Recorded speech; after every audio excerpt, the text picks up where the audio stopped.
이게 뭔가가 분명히 뭔가 전하려고 하는 메시지가 있는데 패턴은 보이는데 그거를 해석해낼 방법이 없는 거야. 우리 같은 사람이 못 찾으면 딴 놈 못 찾아.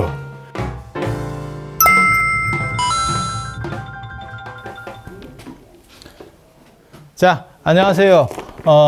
오늘은 부처님의 생애와 관련해서 부처님의 탄생 이후 이야기들 그리고 농경제 이야기 해드리도록 하겠습니다. 부처님은 전륜성왕이 되거나 또는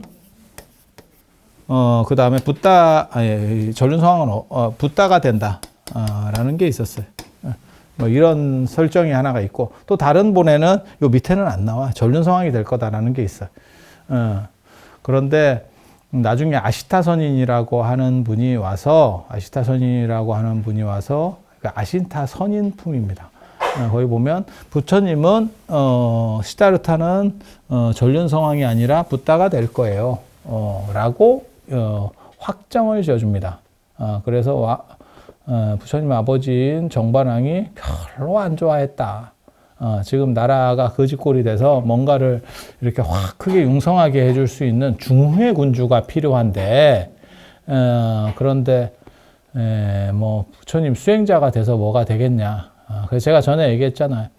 참 이율배반적인 게 그 당대에는 큰 왕이 되는 게 더 좋았을 건데, 지나고 나면 정반왕, 이게 뭐 진짜 누가 정반왕 같은 사람을 알겠어. 제가 얘기했잖아요. 중국의 황제들이 500명이 넘어도 기억하는 사람 몇 없고, 물론 뭐 징기스칸이나 알렉산더나 뭐 이렇게 딱 당태종이나 이렇게 되면 사람들이 다 알지만, 정반왕 정도의 저런 소국의 어디 공국 수준도 안 되는 토국도 안 되는 그런 조그만한 나라의 왕을 누가 기억하겠어. 저건 뭐 역사에도 없고 아무것도 없어질 건데 지금은 오히려 부처님 때문에 당신 이름, 그 다음에 당신 형제들 이름까지도 다 알게 된 거죠. 그래서 그게 좀 아이러니한 거예요. 그래서 아시타 선인이 그런 얘기를 하니까 이제 아버지 입장에서는 큰 왕이 돼서 뭔가를, 나는 지금 그렇게 못하지만 좀 뭔가를 대단한 걸 해주기를 원했는데, 그래서 이름도 시다르타잖아. 이게 이룬다는 뜻이에요. 성취한다. 너는 뭐 잘 될 거다. 잘 될 거야 이러고 바이 코리아 뭐 이런 거지. 그렇게 해서 했는데 뭐 부처님이 된다 하니까 별로 쎄한 거지. 그래서 삼시전을 지어주고, 인도는 여름 겨울 우기가 있으니까 거기에 맞는 뭐 건물들을 좀 지어주고, 그 다음에 최대한 편안하게 해서 그런 출가에 대한 생각을 잘 떠올리지 못하게 했다더라 라는 게 기본적으로 있고, 그 다음에 이제 53쪽에 보면 농경제 참관이라는 게 나와요. 부처님 생애에서 가장 특징적인 것 중에 하나는, 이것도 내가 주목은 하고 있는데 저도 그 내용을 잘 모르겠어. 뭔 뜻인지는 잘 모르겠어. 그래서 이게 이 당시에 뭐랑 관련되는 건지 아닌지는 잘 모르겠는데, 분명한 거는 나무랑 연결되는 부분이 있어요. 나무랑 연결되는 부분. 그래서 부처님께서는 탄생은 무수에서 태어나고, 그 다음에 농경제 때는 연부수라고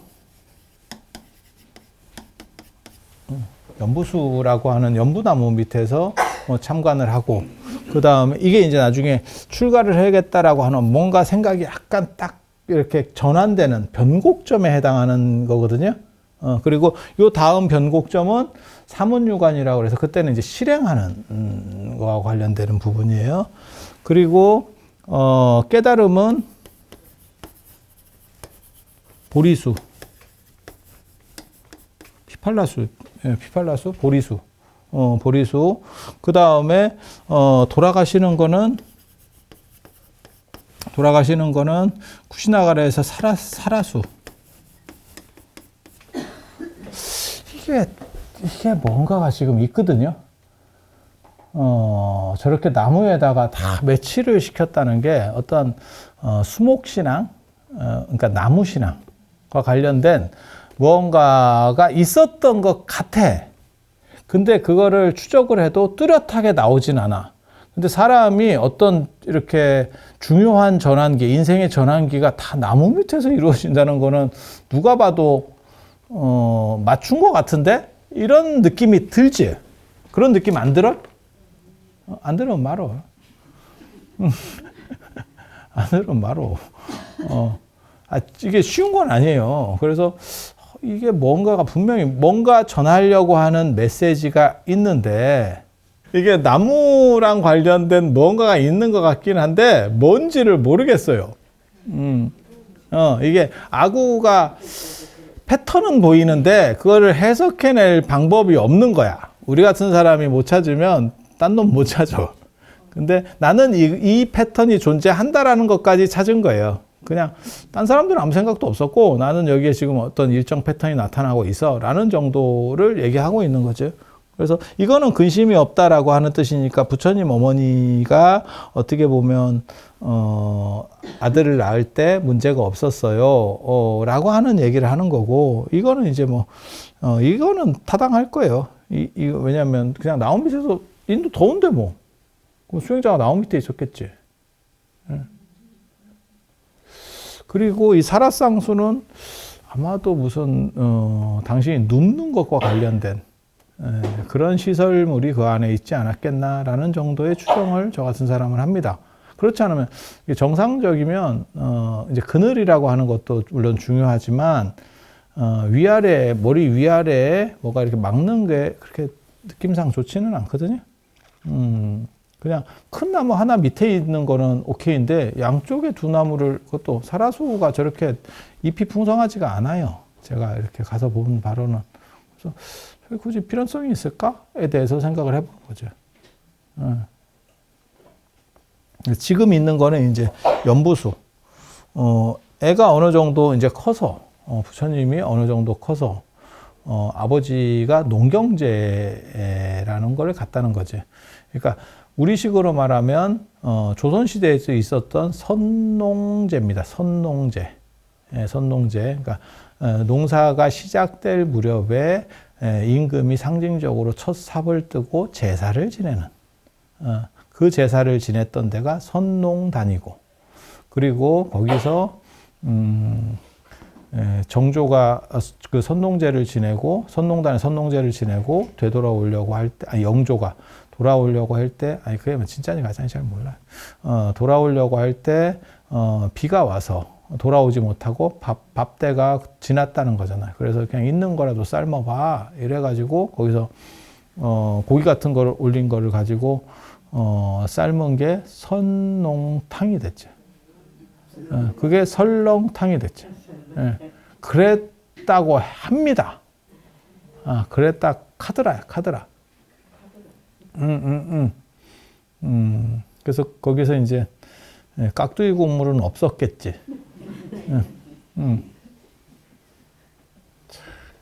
그런 거 보면 재밌어.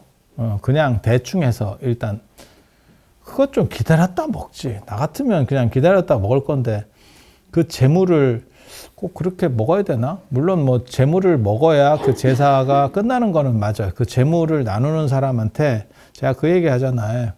우리도 지금 저런 음식들을 올리잖아요. 과일 같은 걸 올리잖아요. 그걸 먹어야 마일리지가 적립되는 거예요. 그러니까 마일리지 적립이 두 가지 방법이 있어요. 어떤 의례나 의식을 했을 때, 그러니까 제사를 지낸다고 생각해봐요. 그러면 그분이, 조상님이 뭐 어떻게 해서 음덕을 주는 거야. 그 음덕이 적립되는 게, 우리 그런 거 있잖아. 커피를 사서 적립하는 것도 있고, 그 도장 찍는 거. 그 음식을 먹는 거예요, 여기서는. 그리고 그걸 먹는 거는 제사에서 음식을 먹을 수 있는 사람들은 그 혈족이지. 그것도 직계 혈족들만 딱 먹는 거죠. 그래서 그게, 그 제사에 들어가는 사람들은 딱 그 혈족들밖에 못 들어가니까. 그래서 그 사람들이 먹고 그 공동체 의식을 다지고 그 다음에 그 가피가, 그러니까 어떻게 보면 그 음덕이 그 조상이 보호해 주는 게 이렇게 내려가는 거지. 절에도 지금 비슷한 방식을 쓰는 겁니다. 근데 그거는 절에서는 두 가지 방식을 써요. 하나는 축원이라고 이름을 사시나 아니 그럼 뭐 초하루 보름에 할 때 축원이라는 이름을 불러주지. 그게 마일리지 적립이에요. 자, 적립됐으면 이러면서 가는 거야. 그래서 지금은 그렇지 않은데 제가 출가했을 때나 이런 때만 하더라도 축원장을 한참 읽고 있는데 꼭 옆에서 와서 옆구리를 찔러요. 내 거 안 읽었다.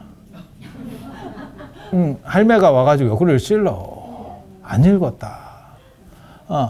그러면, 그럼 나중에 보자. 우리 같은 사람은 그렇게 하거든. 나중에 보자. 아니, 그거 방법이 없잖아. 지금 읽고 있는데 계속 이렇게 옆구리를 찌르는데 어떻게 해?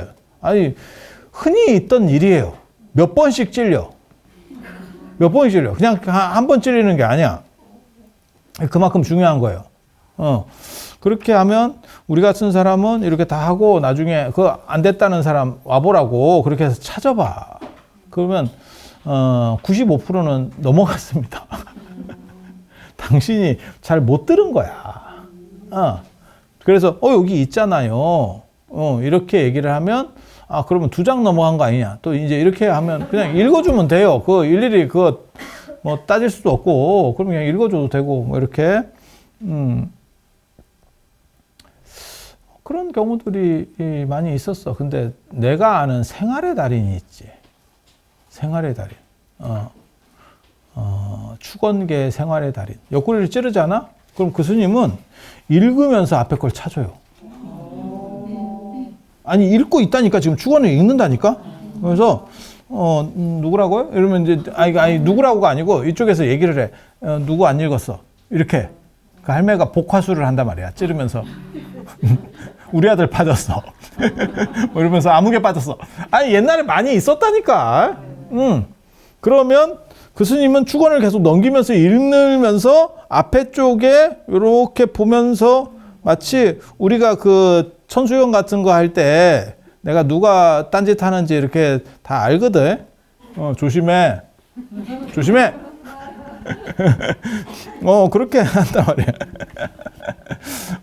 근데 그거는 외웠으니까 가능한 거고, 보고 읽으면 이게 딱 띄기가 어려워요. 그런데 그렇게 하면서 그거 찾아가지고 그 집어내주고 됐지? 이러고 다시 넣고 계속 가. 그럼 또 다른 사람이 찌르면 또 이래갖고 또 이렇게 하면 돼요.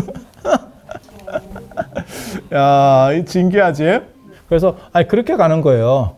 그래서 축원이라고 하는 게 사실은 그 정립하는 거고, 두 번째는 음식을 공유하는 겁니다. 음식을 공유하는 겁니다. 그래서 큰절 같은 데는 그 공유가 안 되지만, 그 제가 그런 얘기 하잖아요. 원래 마지밥 같은 경우가 큰 밥에다가 넣고 이렇게 해부적거려서 얼마나 더 돌아가게. 뭔 뜻인지 아시겠죠? 그러니까 절에서 음식을 주는 이유 중에 하나가 사시에해서 예전에 산에 있으면 잘 돌아가기 어렵잖아요. 사람이 밥을 안 먹고 돌아가기가 굉장히 어렵잖아요. 그래서 그런 부분도 있지만 사실은 우리 전통 문화, 동아시아 전통 문화에서는 그 음식을 공유하는 사람이 그 집단의 공동체의 일원이라는 거예요. 그런 생각이 있어. 그래서 마치 제사에서 가족만이, 그 성씨에 해당하는 사람만이 그 음식을 먹음으로써 공동체를 유지하듯이, 그러니까는 그 절에 있는 사람들이 그 자리에 있는 사람만 먹겠지. 그리고 지금은 그런 걸 잘 안 하는데, 예전에는 그 음식을 먹어야 마일리지가 적립된다고 생각해서 싸가서 먹을 거를 자식들이나 이런 사람한테 줬어요. 아니야. 진짜. 그래서, 할머니가 절에 가서 떡 같은 거를 이렇게 갖고 와가지고 주면, 몰라. 나는 그런 걸 잘 안 먹었어요. 어렸을 때. 왜냐면 그게 언제나 이렇게 섞여서 있거든. 음식이 약간.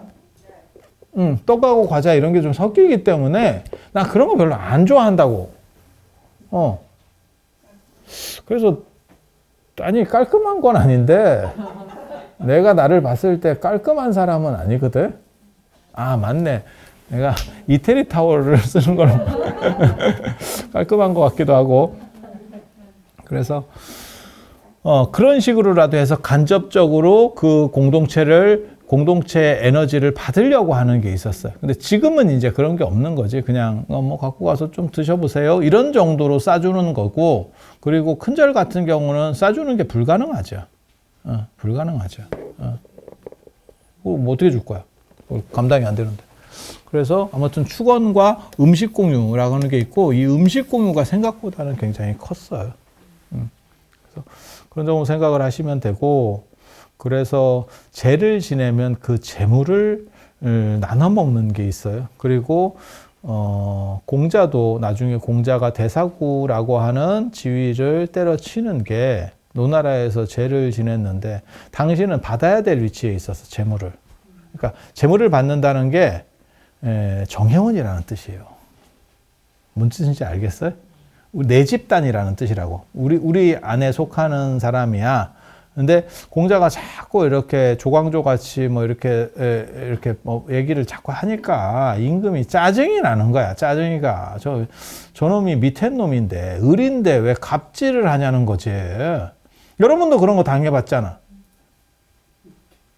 을한테 갑질 안 당해봤어? 그게 자식이에요. 내가 내 돈 주면서 잔소리를 들어야 되나. 이게 뭔가. 왜 또 뭐 찝쩍거리지 마. 에? 그래서 잔소리를 그렇게 듣는 상황들이 연출이 되는 거가 어떻게 보면 짜증이 나니까, 그래서 공자를 자르려고 하는 생각이 있지. 그때 공자를 제사를 지내고 국가 제사를 지내고 재물을 안 줘버립니다. 그 얘기는 뭐냐면 너는 우리 공동체 사람이 아니야, 그 뜻이거든. 그러니까 공자가 그런 거를 잘 아니까, 눈치가 있으니까 그럼 나는 사표를 쓰겠다 라고 해서 사표를 쓰고 그 뒤로 개고생을 했지. 55세에서 아니지 55세에서 68세까지 맞나? 그 개고생을 하면서 천하를 주유하고, 진짜 힘든 인생이 시작되는 거죠. 그래서 이게 같이 음식을 재물을 나눠 먹는다는 거는 공동체로서의 굉장히 중요한 그런 부분이에요. 그게 동아시아에서는. 그리고 인도에서 농경제를 펼쳤을 때, 농경제를 이렇게 정말 이거는 뭐 전 세계적으로 다 있지 싶어. 그런 식으로 농사철에 농사 한 삽 뜨고 그 상징적 의미를 부여하고, 그래서 그거를 선농단에서 우리 조선에 하고, 그다음에 왕비는 선잠단에서 누에 칠 때 처음 한 번 누에 하는 척 해보고 뭐 이러면서 박정희 대통령이 식목일에 기념식수 하듯이 딱 그런 정도의 행사를 하는 거죠. 그래서 그때 왕자였으니까 같이 참석을 했고,